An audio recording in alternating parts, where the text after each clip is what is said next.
बालिका बहू, तेरी शादी होने वाली है अगले महीने। ये बस्ता उठाकर कॉलेज जाना बंद कर दे अब। अरे कैसी बात कर रही हो, अभी उसकी उम्र ही क्या है। इतनी जल्दी शादी करने का फैसला मैं नहीं लेने वाला।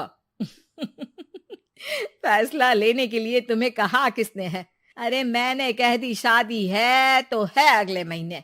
बेचारी अमिता करती भी तो क्या, छोटी सी उम्र में बन जाती है अपने से 2 गुने उम्र के आदमी की बीवी। शादी के बाद देर रात पति घर आता है। खाना लगाओ, भूख लग रही है। अमिता खाना लगाती है। ये क्या बनाया है? वो सारा खाना फेंक देता है। कर्म ही खराब थे जो इतनी कम उम्र के लड़के से शादी करा दी। तभी वहाँ अमिता की सास आ जाती है। अरे हमें क्या पता था कि ये इतनी कामकाज में ढीली है। इसकी माँ ने तो कहा था रॉकेट की स्पीड से काम करती है। अमिता को आए दिन ससुराल में ताने, गालियां और कभी कभी तो मार भी पड़ती। सुन जा, अपनी माँ को बोल 50,000 रुपए भेजे, फ्री में नहीं रखना है तुझे। अरे मेरी एक आंख का ऑपरेशन भी तो करवाना है। अमिता को सास घर से निकाल देती है। अमिता परेशान होकर मायके की ओर जाती है। वो घर तो पहुंचती है लेकिन वहाँ ताला लगा है। अरे अमिता बेटी, क्या हाल बना रखा है तेरे पति ने? कहाँ है वो? अमिता पड़ोसी के सामने रोने लगती है। मुझे नहीं जाना उस घर में चाची। मेरे मम्मी पापा कहाँ है? उन लोगों ने तो ये मकान छोड़ दिया बिटिया। वो लोग तो कहीं और शहर चले गए। तुझे नहीं बताया? अमिता जोर जोर से रोने लगती है। नहीं बताया? ये क्या कर गए माँ पिताजी मेरे साथ? मेरी जिंदगी तो ढंग से भी खराब है। अब मैं क्या करूं? अमिता रोते हुए वहाँ से जा रही होती है कि उसे एक औरत मिलती है। अरे सुनो तो, रो क्यों रही हो? तो क्या करूं? हंसू? अमिता उस औरत को अपनी सारी कहानी बताती है। देखो, मेरा सिलाई का काम है। अगर तुम चाहो तो मेरे साथ ये काम कर सकती हो। बदले में मैं तुम्हें रहने की जगह, खाना और 1 दिन का 100 रुपया भी दूंगी।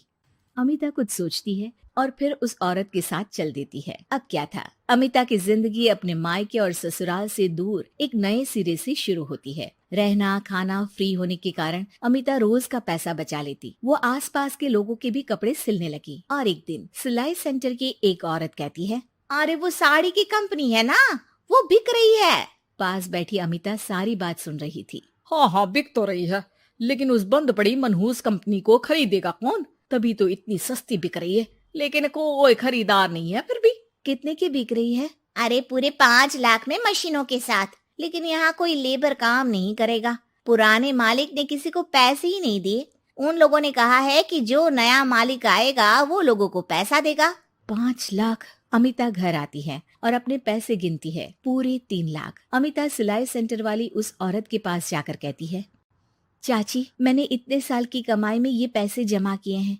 पूरे 3 लाख है। वो बंद साड़ी की फैक्ट्री मैं खरीदना चाहती हूँ।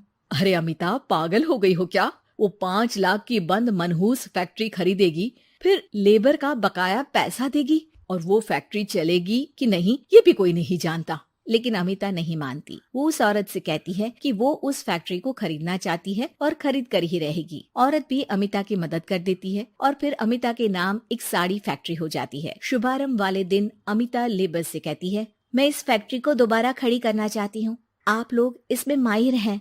मैं नहीं जानती कि पहले वाला मालिक के काम करने का क्या तरीका था, लेकिन मैं अपनी योजनाओं के साथ आई हूँ। मेरे पास आप लोगों को देने के लिए अभी तो पैसे नहीं है, लेकिन मैं वादा करती हूँ 3 महीने में आप लोगों के पैसे ब्याज सहित आप लोगों को दे दूंगी। और ये क्या बात होती है? हम सारा दिन फिर से काम करें और पैसे ना मिले तो हम खाएंगे क्या? सिर्फ 3 महीने की बात है। वैसे भी आप लोग बिना काम के यहाँ नए मालिक के इंतजार में बैठे ही थे। मैं काम करना चाहती हूँ और 3 महीने में सारे पैसे देने का वादा भी करती हूँ। लेबर आपस में सलाह करते हैं और अमिता की बात मान लेते हैं। सिलाई सेंटर से मशीन, सिलाई और कपड़े के ज्ञान में माहिर हो चुकी अमिता सभी के साथ मिलकर खुद काम करती। शहर और दूसरे शहरों में घूम घूम कर साड़ी का डिजाइन दिखाती और ऑर्डर लेती। अमिता को कई जगह से ऑर्डर आ जाते हैं। कई लोग उसके काम को सराहते तो कई आलोचना भी करते।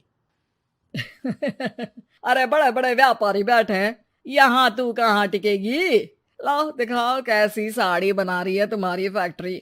अमिता उन लोगों को साड़ी के डिजाइन दिखाती है कि तभी वहाँ व्यापारी की बीवी आ जाती है। हाय रे, कितनी प्यारी साड़ी है ये। बड़ी महंगी लगती है, मेरे लिए ले लो ना जी। और हाँ, अपनी दुकान में भी रख लो इसे, बहुत बिकेगी मैं कहती हूँ। अमिता मुस्कुराती है। अरे सेठ जी, बड़े बड़े व्यापारियों से नहीं, पर अच्छी डिजाइन और क्वालिटी से बाजार में चलती है। अब बताओ कितने का ऑर्डर है आपका? धीरे धीरे अमिता का आत्मविश्वास और बढ़ता है। बड़े बड़े ऑर्डर्स के लिए वो खुद लेबर्स के साथ मिलकर सारा दिन सारी रात काम करती। और फिर वो दिन भी आ जाता है जब अमिता को लेबर को पैसे देने होते हैं। मैं आप लोगों से 3 महीने बाद आज के दिन ये बात करना चाहती हूँ कि मैंने जितने पैसे देने की आपसे बात की थी उतने मैं नहीं दे सकती। हम लोग जानते थे कि पर आपकी कंपनी तो फायदे में है, फिर हमारे पैसे क्यों नहीं देंगी? मतलब आप लोगों के बकाया पैसे, ये 3 महीने के पैसे और ब्याज के साथ मैं आप लोगों को 10% का मुनाफा भी दूंगी। सभी खुश हो जाते हैं।